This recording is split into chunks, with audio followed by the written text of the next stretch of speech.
ಮನುಷ್ಯ ಚಂದ್ರನ ಮೇಲೆ ತುಂಬಾನೇ ಕತೆಗಳನ್ನ ಬರೆದಿದ್ದಾನೆ. ಆದ್ರೆ ಆಕಾಶದಲ್ಲಿ ಚಂದ್ರನನ್ನ ನೋಡಿದಾಗ ಮನುಷ್ಯನ ಮನಸ್ಸಲ್ಲಿ ಬರೋದು ಒಂದೇ ಪ್ರಶ್ನೆ, ಈ ಪಳಪಳನೆ ಹೊಳೆಯುವಂತಹ ಚಂದ್ರನ ಮೇಲೆ ಏನಿರ್ಬೋದು ಅಂತ. ನಿಮ್ಗೆ ಗೊತ್ತಿರಬಹುದು, ಚಂದ್ರ ಭೂಮಿಗೆ ತುಂಬಾನೇ ಹತ್ತಿರದಲ್ಲಿರುವ ಅಂತರಿಕ್ಷದ ವಸ್ತು ಅಂತ. ಇದನ್ನ ನಮ್ಮ ಬರಿಗಣ್ಣಿನಿಂದ ಕೂಡ ನೋಡಬಹುದು. ಇದರಿಂದ ಚಂದ್ರನ ಬಗ್ಗೆ ತಿಳಿದುಕೊಳ್ಳಲು ಮನುಷ್ಯ ತುಂಬಾನೇ ಹೆಚ್ಚು ಆಸಕ್ತಿಯನ್ನ ತೋರಿಸ್ತಾ ಇದ್ದಾನೆ. ಅಪೋಲೋ 11 ಮಿಷನ್ ನ ಮೂಲಕ ನೀಲ್ ಆರ್ಮ್ಸ್ಟ್ರಾಂಗ್ ಅವರು ಚಂದ್ರನ ಮೇಲೆ ಮೊಟ್ಟ ಮೊದಲ ಹೆಜ್ಜೆಯನ್ನ ಇಡ್ತಾನೆ. ಈಗ ಚಂದ್ರನ ಮೇಲೆಯೇ ಒಂದು ನಗರವನ್ನ ಕಟ್ಟಿಕೊಂಡು ವಾಸ ಮಾಡುವ ಯೋಚನೆಯನ್ನ ಈಗ ಮನುಷ್ಯ ಮಾಡ್ತಿದ್ದಾನೆ. ಹೌದು, ನೀವು ಕೇಳಿದ್ದು ನಿಜ. ಮಂಗಳ ಗ್ರಹದ ನಂತರ ಚಂದ್ರನ ಮೇಲೆ ನಗರವನ್ನ ಕಟ್ಟುವ ಯೋಚನೆ ಎಲೋನ್ ಮಸ್ಕ್ ಅವರಿಗೆ ಇದೆ. ಇದೇ ಕಾರಣಕ್ಕೆ ಮನುಷ್ಯರು ಈಗಲೂ ಕೂಡ ಚಂದ್ರನ ಮೇಲೆ ರಿಸರ್ಚ್ ಮಾಡ್ತಲೇ ಇದ್ದಾರೆ. ಆದ್ರೆ ನಿಮಗೆ ಗೊತ್ತಾ, ಅಷ್ಟಕ್ಕೂ ಈ ಚಂದ್ರ ಭೂಮಿಯ ಸುತ್ತಾನೆ ಯಾಕೆ ಸುತ್ತುತ್ತಿದ್ದಾನೆ? ಒಂದ್ ವೇಳೆ ಚಂದ್ರ ಇಲ್ಲ ಅಂದ್ರೆ ನಮ್ಮ ಭೂಮಿಯ ಪರಿಸ್ಥಿತಿ ಏನಾಗುತ್ತೆ? ಹಾಗೂ ಚಂದ್ರನ ಮೇಲೆ ಮನುಷ್ಯರು ಜೀವಿಸೋಕೆ ಸಾಧ್ಯನಾ? ಚಂದ್ರನ ಬಗ್ಗೆ ಈ ರೀತಿಯ ಕೆಲವು ಇಂಟ್ರೆಸ್ಟಿಂಗ್ ಆದ ಸಂಗತಿಗಳನ್ನ ಈ ವಿಡಿಯೋದಲ್ಲಿ ನಿಮ್ಗೆ ತಿಳಿಸ್ಕೊಡ್ತೀನಿ. ಸೊ ಮಿಸ್ ಮಾಡದೆ ಈ ವಿಡಿಯೋವನ್ನ ಕೊನೆವರೆಗೂ ನೋಡಿ ಸಪೋರ್ಟ್ ಮಾಡಿ. ಸಪೋರ್ಟ್ ಅಂದ್ರೆ ಜಸ್ಟ್ ಈ ವಿಡಿಯೋಗೆ ಒಂದು ಲೈಕ್ ಮಾಡಿ ಸಾಕು. ಮೊದಲು ಚಂದ್ರನ ಹುಟ್ಟಿನ ಬಗ್ಗೆ ತಿಳಿದುಕೊಳ್ಳೋಣ. ಇವತ್ತಿನಿಂದ 4.6 ಬಿಲಿಯನ್ ವರ್ಷಗಳ ಹಿಂದೆ ನಮ್ಮ ಭೂಮಿಯ ಜನನವಾಗಿದೆ. ಅಂತರಿಕ್ಷದಲ್ಲಿರುವ ಧೂಳು ಮತ್ತು ಗ್ಯಾಸ್ ಇಂದ ನಮ್ಮ ಭೂಮಿ ಸೃಷ್ಟಿಯಾಗಿತ್ತು. ನಂತರ ಸೂರ್ಯನ ಸುತ್ತ ಸುತ್ತುವುದಕ್ಕೆ ಶುರು ಮಾಡುತ್ತೆ. ಆ ಸಮಯದಲ್ಲಿ ಭೂಮಿಯ ಸೈಜ್ ಈಗಿನ ಭೂಮಿಯ ಸೈಜ್ ಗಿಂತ ಸ್ವಲ್ಪ ದೊಡ್ಡದಾಗಿತ್ತು. ಇಲ್ಲಿಂದಾನೇ ನಮ್ಮ ಚಂದ್ರನ ಕತೆ ಶುರುವಾಗುತ್ತೆ. ವಿಜ್ಞಾನಿಗಳ ಪ್ರಕಾರ ಸುಮಾರು 4.5 ಬಿಲಿಯನ್ ವರ್ಷಗಳ ಹಿಂದೆ ಈಗಿನ ಮಂಗಳ ಗ್ರಹದಷ್ಟು ದೊಡ್ಡ ಗ್ರಹವೊಂದು ಭೂಮಿಗೆ ಡಿಕ್ಕಿ ಹೊಡೆಯುತ್ತೆ. ಅದಕ್ಕೆ ವಿಜ್ಞಾನಿಗಳು ಇಟ್ಟ ಹೆಸರು ತಿಯಾ. ಈ ತಿಯಾ ಗ್ರಹ ಸುಮಾರು 9.8 ಕಿಲೋಮೀಟರ್ ಪ್ರತಿ ಗಂಟೆ ವೇಗದಲ್ಲಿ ಭೂಮಿಯನ್ನ ಡಿಕ್ಕಿ ಹೊಡೆದಿತ್ತು. ಇದರಿಂದ ಭೂಮಿ ಒಂದು ಬೆಂಕಿ ಉಂಡೆಯಾಗಿ ಬದಲಾಗುತ್ತೆ. ಈ ಇಂಪ್ಯಾಕ್ಟ್ ಇಂದ ಭೂಮಿಯ ಸ್ವಲ್ಪ ಭಾಗ ಲಕ್ಷಾಂತರ ತುಂಡುಗಳಾಗಿ ಬೇರ್ಪಟ್ಟು ಭೂಮಿಯ ಸುತ್ತ ಒಂದು ರಿಂಗ್ ಅನ್ನ ಸೃಷ್ಟಿ ಮಾಡುತ್ತೆ. ಆಮೇಲೆ ಆ ಲಕ್ಷಾಂತರ ತುಂಡುಗಳೆಲ್ಲ ಒಂದು ಕಡೆ ಸೇರ್ಕೊಂಡು ಚಂದ್ರನನ್ನ ಸೃಷ್ಟಿ ಮಾಡ್ತವೆ. ವಿಜ್ಞಾನಿಗಳು ಹೇಳುವ ಪ್ರಕಾರ ಚಂದ್ರ ಹುಟ್ಟಿದಾಗ ತುಂಬಾನೇ ಹೆಚ್ಚು ಬಿಸಿಯಾಗಿದ್ದ. ಪ್ರಸ್ತುತ ಭೂಮಿ ಮತ್ತು ಚಂದ್ರನ ಮಧ್ಯೆ ಇರುವ ದೂರ 3,84,400 ಕಿಲೋಮೀಟರ್ಗಳು. ಆದ್ರೆ ಚಂದ್ರ ಸೃಷ್ಟಿಯಾದಾಗ ಕೇವಲ 22,530 ಕಿಲೋಮೀಟರ್ ದೂರದಲ್ಲಿ ಭೂಮಿಯನ್ನ ಸುತ್ತುತ್ತಾ ಇದ್ದ. ಆ ಸಮಯದಲ್ಲಿ ಭೂಮಿಯ ವಾತಾವರಣ ತುಂಬಾನೇ ಭಯಂಕರವಾಗಿತ್ತು. ಅಂದ್ರೆ ಇಲ್ಲಿ ಜೀವ ಹುಟ್ಟೋದಕ್ಕೆ ಸಾಧ್ಯನೇ ಇರಲಿಲ್ಲ. ಯಾಕಂದ್ರೆ ಭೂಮಿಯ ಮೇಲೆ ದೊಡ್ಡ ದೊಡ್ಡ ಲಾವಾದ ಸಮುದ್ರಗಳು ಹರಿತಾ ಇದ್ವು. ಸಮಯ ಕಳೆದಂತೆ ಚಂದ್ರ ಮತ್ತು ಭೂಮಿ ಎರಡು ಕೂಡ ತಂಪಾಗುತ್ತೆ. ಆ ಸಮಯದಲ್ಲಿ ಚಂದ್ರನ ಸರ್ಫೇಸ್ ತುಂಬಾನೇ ಚೆನ್ನಾಗಿತ್ತು. ಅಂದ್ರೆ ಈಗ ಚಂದ್ರನ ಮೇಲೆ ಇರುವ ದೊಡ್ಡ ದೊಡ್ಡ ಗುಂಡಿಗಳು ಆ ಸಮಯದಲ್ಲಿ ಇರಲಿಲ್ಲ. ಫ್ರೆಂಡ್ಸ್, ನೀವು ಕೂಡ ನಂತರ ಬುಕ್ ಲವರ್ಸ್ ಆಗಿದ್ರೆ ನಿಮ್ಗಾಗಿ ಒಂದು ಎಕ್ಸೈಟಿಂಗ್ ಆಪ್ ಅನ್ನ ತೆಗೆದುಕೊಂಡು ಬಂದಿದ್ದೀನಿ. ಅದೇ Kuku FM, the ultimate destination for fictional audio books and much more. ಈ ಕೂಕು FM ನಲ್ಲಿ ಮೈಂಡ್ ಬ್ಲೋಯಿಂಗ್ ಸ್ಟೋರೀಸ್ ತುಂಬಾನೇ ಇವೆ. ರೀಸೆಂಟ್ ಆಗಿ ನನಗೆ ತುಂಬಾನೇ ಇಷ್ಟವಾದ ಆಡಿಯೋ ಬುಕ್ ಕೃಷ್ಣಂ ಒಂದೇ ಜಗದ್ಗುರಂ. ಇಡೀ ಜಗತ್ತಿಗೆ ಭಗವದ್ಗೀತೆಯನ್ನು ಸಾರಿದ ಕೃಷ್ಣನ ಜೀವನ ಪಾಠಗಳ ಬಗ್ಗೆ ಇದರಲ್ಲಿ ತಿಳಿಸ್ಕೊಟ್ಟಿದ್ದಾರೆ. ಈ ಆಡಿಯೋ ಬುಕ್ ಅನ್ನ ನೀವು ಕೇಳಬೇಕಂದ್ರೆ ಕೂಕು FM ಗೆ ಹೋಗ್ಬೇಕು. ಅಷ್ಟೇ ಅಲ್ಲ, ಇದ್ರ ಜೊತೆಗೆ ಸಸ್ಪೆನ್ಸ್, ಥ್ರಿಲ್ಲರ್, ರೊಮ್ಯಾಂಟಿಕ್, ಫ್ಯಾಂಟಸಿ ಈ ರೀತಿ ಹಲವಾರು ಜೋನರ್ ಗಳಿವೆ. ಪ್ರೆಸೆಂಟ್ ಕೂಕು FM ನಲ್ಲಿ 7 ಡೇಸ್ ಫ್ರೀ ಟ್ರಯಲ್ ನಡೀತಾ ಇದೆ. ಈ 7 ಡೇಸ್ ಅಲ್ಲಿ ನೀವು 1000 ಗಿಂತ ಹೆಚ್ಚು ಆಡಿಯೋ ಬುಕ್ಸ್ ಅನ್ನ ಕೇಳಬಹುದು. Experience the magic of story time with Kuku FM. ಇನ್ಯಾಕೆ ತಡ ಮಾಡ್ತೀರಾ? ಡಿಸ್ಕ್ರಿಪ್ಷನ್ ಅಂಡ್ ಕಾಮೆಂಟ್ ಸೆಕ್ಷನ್ ಅಲ್ಲಿ ಲಿಂಕ್ ಕೊಟ್ಟಿರ್ತೀನಿ, ತಪ್ಪದೇ ಡೌನ್ಲೋಡ್ ಮಾಡಿ. ತುಂಬಾ ತರಹದ ಫಿಕ್ಷನಲ್ ಸ್ಟೋರೀಸ್ ಅನ್ನ ಕೇಳಿ ಎಂಜಾಯ್ ಮಾಡಿ. ಇಲ್ಲಿ ಬರುವ ಅತಿ ದೊಡ್ಡ ಪ್ರಶ್ನೆ ಏನಂದ್ರೆ, ಚಂದ್ರನ ಮೇಲೆ ಈ ಗುಂಡಿಗಳು ಹೇಗೆ ಉಂಟಾದವು ಅಂತ. ಚಂದ್ರ ಮತ್ತು ಭೂಮಿ ನಿಧಾನವಾಗಿ ತಂಪಾಗುವಾಗ ಇವುಗಳ ಮೇಲೆ ಆಸ್ಟ್ರಾಯ್ಡ್ಸ್ ನ ಮಳೆ ಸುರಿಯೋದಕ್ಕೆ ಶುರುವಾಗುತ್ತೆ. ಇದಕ್ಕೆ ವಿಜ್ಞಾನಿಗಳು ಇಟ್ಟ ಹೆಸರು ಲೇಟ್ ಹೆವಿ ಬಂಬಾರ್ಡ್ಮೆಂಟ್. ಕೆಲವು ಲಕ್ಷಾಂತರ ವರ್ಷಗಳ ಕಾಲ ಈ ಪ್ರಕ್ರಿಯೆ ನಡೆಯುತ್ತಲೇ ಇರುತ್ತೆ. ಇದರಿಂದ ಚಂದ್ರನ ಮೇಲೆ ದೊಡ್ಡ ದೊಡ್ಡ ಗುಂಡಿಗಳು ಉಂಟಾಗ್ತವೆ. ಅವುಗಳನ್ನ ವಿಜ್ಞಾನಿಗಳು ಮಾರಿಯ ಎಂದು ಕರೀತಾರೆ. ಹಾಗೂ ಭೂಮಿಯ ಮೇಲೆ ಜೀವ ಹುಟ್ಟುವುದಕ್ಕೆ ಸಿದ್ಧತೆ ಕೂಡ ನಡೀತಾ ಇತ್ತು. ಹೌದು, 4 ಬಿಲಿಯನ್ ವರ್ಷಗಳ ಹಿಂದೆ ಅಂತರಿಕ್ಷದಿಂದ ಭೂಮಿಯ ಮೇಲೆ ಬೀಳ್ತಾ ಇದ್ದ ಆಸ್ಟ್ರಾಯ್ಡ್ಗಳು ಅವುಗಳ ಜೊತೆಗೆ ಒಂದು ಅದ್ಭುತವಾದ ವಸ್ತುವನ್ನ ಕೂಡ ತೆಗೆದುಕೊಂಡು ಬರ್ತವೆ. ಆ ಅದ್ಭುತವಾದ ವಸ್ತು ಬೇರೆ ಏನೂ ಅಲ್ಲ, ಅದು ನೀರು. ಹೌದು, ಭೂಮಿಯಲ್ಲಿ ಮೊದಲಿನಿಂದ ಕೂಡ ನೀರು ಇರಲಿಲ್ಲ. ಭೂಮಿಯ ಮೇಲೆ ಬೀಳ್ತಾ ಇದ್ದ ಆಸ್ಟ್ರಾಯ್ಡ್ಗಳು ಎಲ್ಲಿಂದಾನೋ ನೀರನ್ನ ಭೂಮಿಗೆ ತೆಗೆದುಕೊಂಡು ಬಂದಿವೆ. ಈ ಪ್ರಕ್ರಿಯೆ ಕೆಲವು ಮಿಲಿಯನ್ ವರ್ಷಗಳ ಕಾಲ ನಡೆಯುತ್ತೆ. ಇದರಿಂದ ಭೂಮಿಯ ಮೇಲೆ ದೊಡ್ಡ ದೊಡ್ಡ ಪ್ರಮಾಣದಲ್ಲಿ ನೀರಿನ ಸಮುದ್ರ ಕ್ರಿಯೇಟ್ ಆಗುತ್ತೆ. ಮೊದಲಿಗೆ ನರಕವಾಗಿದ್ದ ಈ ಭೂಮಿ ನಿಧಾನವಾಗಿ ತನ್ನಲ್ಲಿ ಒಂದು ವಾತಾವರಣವನ್ನ ಸೃಷ್ಟಿ ಮಾಡಿಕೊಳ್ಳುತ್ತೆ. ಇದರಿಂದ ಭೂಮಿಯ ಮೇಲೆ ಜೀವ ಹುಟ್ಟುವುದಕ್ಕೆ ಶುರುವಾಗುತ್ತೆ. ಇಷ್ಟೊತ್ತು ಚಂದ್ರ ಹೇಗೆ ಹುಟ್ಟಿದ ಮತ್ತು ಭೂಮಿಯ ಮೇಲೆ ಜೀವ ಹೇಗೆ ಶುರುವಾಯಿತು ಅಂತ ತಿಳ್ಕೊಂಡ್ವಿ. ಆದ್ರೆ ಈಗ ರೀಸೆಂಟ್ಲಿ ವಿಜ್ಞಾನಿಗಳು ಕಂಡುಹಿಡಿದ ಚಂದ್ರನ ಕೆಲವು ಇಂಟ್ರೆಸ್ಟಿಂಗ್ ಆದ ಫ್ಯಾಕ್ಟ್ಸ್ ಗಳನ್ನ ತಿಳ್ಕೊಳ್ಳೋಣ. ಫ್ರೆಂಡ್ಸ್, ಚಂದ್ರನ ಆಕಾರ ನೀವು ಅಂದ್ಕೊಂಡಿರುವ ಹಾಗೆ ಚೆಂಡಿನ ತರ ಇರೋದಿಲ್ಲ.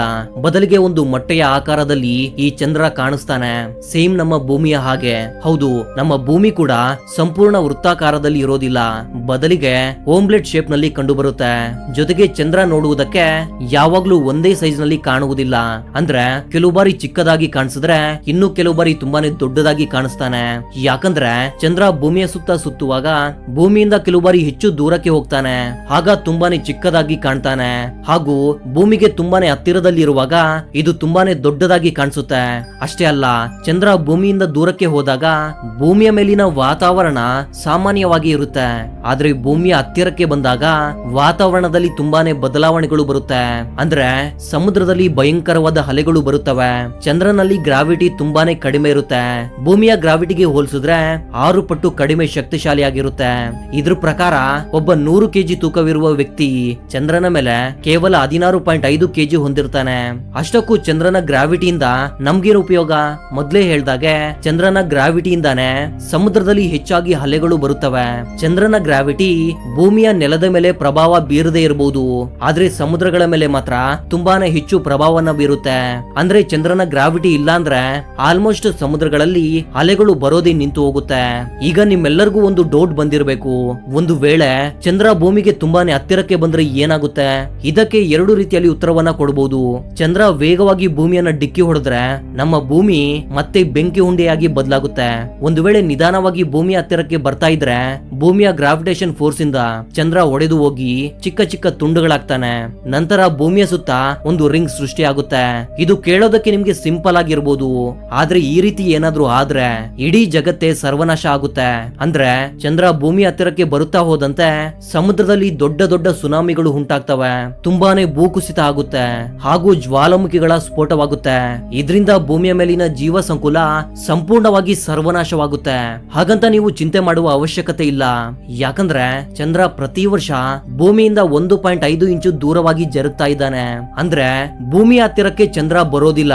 ಮೊದಲಿಗೆ ಚಂದ್ರ ಭೂಮಿಯ ಹತ್ತಿರದಲ್ಲೇ ಇದ್ದ, ಆದ್ರೆ ಸಮಯ ಕಳೆದಂತೆ ಭೂಮಿಯಿಂದ ದೂರಕ್ಕೆ ಜರುಗ್ತಾ ಇದ್ದಾನೆ.